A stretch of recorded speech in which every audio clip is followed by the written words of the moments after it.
देखिए प्रश्न तीसरे में बहुपद क्या दिया है? 3x की घात 4 बहुपद आपको क्या दिया है?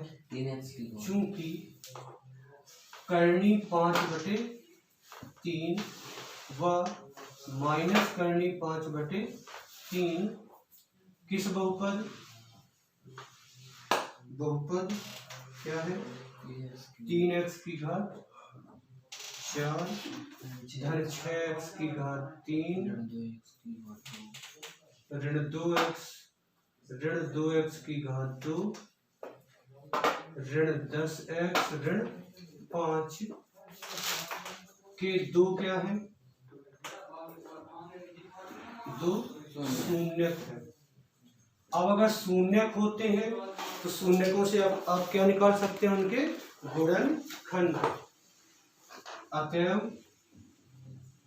चलो इसका पक्षांतर किया तो ये धन में है तो काय में आ जाएगा? ऋण में। So x minus root over 5/3 x के साथ पहला, और दूसरा इसका पक्षांतर करो x धन करनी 5/3 बराबर। अब इनका गुणा करो तो देखो वही चीज धन में वही चीज ऋण में, तो a plus B a minus B, so a square minus B square, a square so X square minus B square तो करनी 5/3 की घात 2, इसकी वर्ग से करनी कट गई तो क्या आया? x की घात 2 ऋण 5/3, इसके बटे में कुछ नहीं तो 1। एलसीएम कितना आया? 3 हो गया तिर्यक गुणा, तो 3 का x स्क्वायर से तो 3x स्क्वायर ऋण 5 एकम 5। अब यहाँ आप बटे को छोड़ देंगे, क्यों? क्योंकि जब आप इसको भी रखेंगे 0 के बराबर केवल ऊपर वाले को तो भी x बराबर इतना आएगा। देख लो पहले 5 जाएगा तो धन का, फिर 3 जाएगा तो उसके बटे में, वही आ जाएगा, इसलिए इस बटे को छोड़ देते हैं। यहाँ ऊपर क्या आया? 3x की घात 2 ऋण 5। बहुपद का क्या है? बहुपद का एक गुणनखंड है,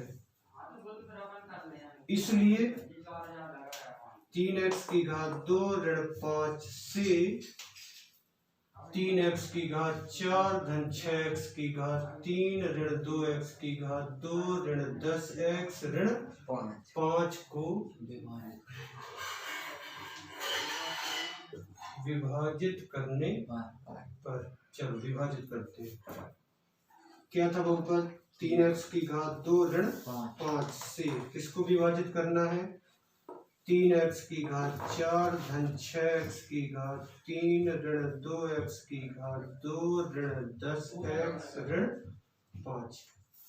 वही भाग की विधि, यहाँ की सबसे बड़ी घात 3x की घात 4, यहाँ की सबसे बड़ी घात 3x, 3 से 3 कट गया, 2 घात से 2 घात कट गई, केवल क्या बचा?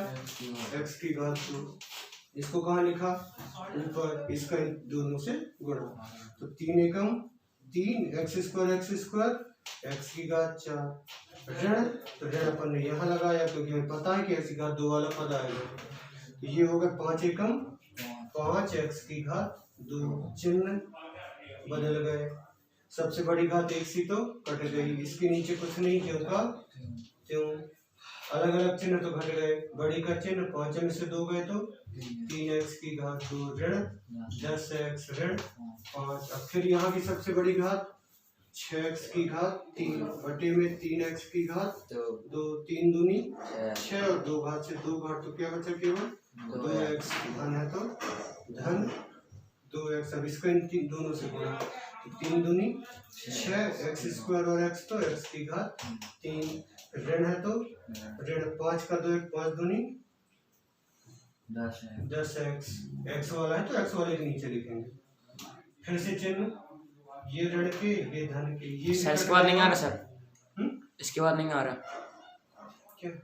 इसमें यहाँ तक आ रहा है, तो क्या क्या बचा? 3x की घात 2 ऋण 5। अब जितना, अब हमें काय में भाग देना है? 3x की घात 2 ऋण 3x की घात 2 ऋण 5 का 3x की घात 2 ऋण 5 में नीचे दिख नहीं रहा था, इसलिए हमने वही स्टेप कहाँ लिखी है? ऊपर। तो कितनी बार जाएगा? उससे वही कटेगा, तो यहाँ क्या आएगा? धन 1, और 1 का इन दोनों से गुणा करके नीचे, तो कितना? वही का वही आ जाएगा, चिन्ह क्या हो जाएंगे? बदल जाएंगे, दोनों क्या हो गए? कट गए, शेषफल क्या आया? 0। अब यहाँ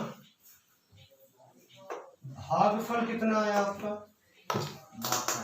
भागफल बराबर आ रहा है, थोड़ा सा ऐसा कर दो ना, सर आ रहा है सर अब। कितना उधर तक आ गए। हाँ सर। तो भागफल कितना है? x की घात 2 x की घात 2 धन 2x धन 2x धन 1, ये भागफल आया। आपके पास दो शून्य थे, दो और ज्ञात करने हैं, तो ये आ गया द्विघाती बहुपद। इसके हम जैसे शून्य निकालते थे वैसे निकाल लेंगे, इसके क्या तोड़ेंगे? दो गुणनखंड। तो ऐसी संख्या जिन्हें जोड़ने पर 2 और गुणा करने पे 1 आए। तो कौन सी? x की घात 2 धन, इसकी जगह क्या लिखेंगे? 1 धन 1 x धन 1। कोष्टक तोड़ो तो x की घात 2 धन x एकम x 1 x एकम x धन 1, इन दोनों में से क्या कॉमन गया? x। इसमें से एक घात कम हुई तो केवल क्या बचा? x। ये पूरा बाहर तो +1 धन, यहाँ कुछ भी कॉमन नहीं है, जब कुछ नहीं होता तो क्या होता है? 1, और अंदर पहला कोष्टक ज्यों का त्यों, जो 2 बार है उसे 1 बार, और दूसरा भी क्या है? x धन 1। अब हम लिखेंगे, हमें क्या ज्ञात करने थे? शेष शून्य। तो पहले गुणनखंड को 0 के बराबर व दूसरे गुणनखंड को भी 0 के बराबर। तो इसमें पक्षांतर किया तो x बराबर ऋण 1 व इसमें पक्षांतर किया तो x बराबर ऋण 1। अब उत्तर में आप लिख दोगे, अतः दिए गए बहुपद के शेष दो शून्य ऋण 1 व ऋण 1 है। दोनों आए तब भी आपको दोनों लिखने एक शेष। आई बात समझ में? तो जब भी आपको किसी बहुपद के दो शून्य दिए रहे तो उनका पक्षांतर करके x के साथ लिखेंगे, उनका गुणा करेंगे तो उससे मिलेगा आपको एक उसका गुणनखंड, उससे जिसके शून्य ज्ञात करने उसको भाग देंगे। शेषफल हमेशा क्या आएगा? 0 होगा। 0 नहीं आ रहा है मतलब आपका कहीं ना कहीं कुछ गलत है। फिर जो भागफल आए उसकी क्या तोड़ दोगे? गुणनखंड, और दोनों को रख दोगे 0 के बराबर। एक ऐसे सवाल उदाहरण में है जिसमें इसकी जगह पे करनी 2 है और इसकी जगह पे ऋण करनी 2 है, बिल्कुल ऐसा ही है, बिल्कुल ऐसा ही उदाहरण 2 में नो बिल्कुल मेथड यही है। उसमें इसमें बटे आया था, उसमें बटे भी नहीं आएगा क्योंकि बटे वाली संख्या नहीं। जमाना करना बिल्कुल ऐसे ही है और अच्छा सवाल है।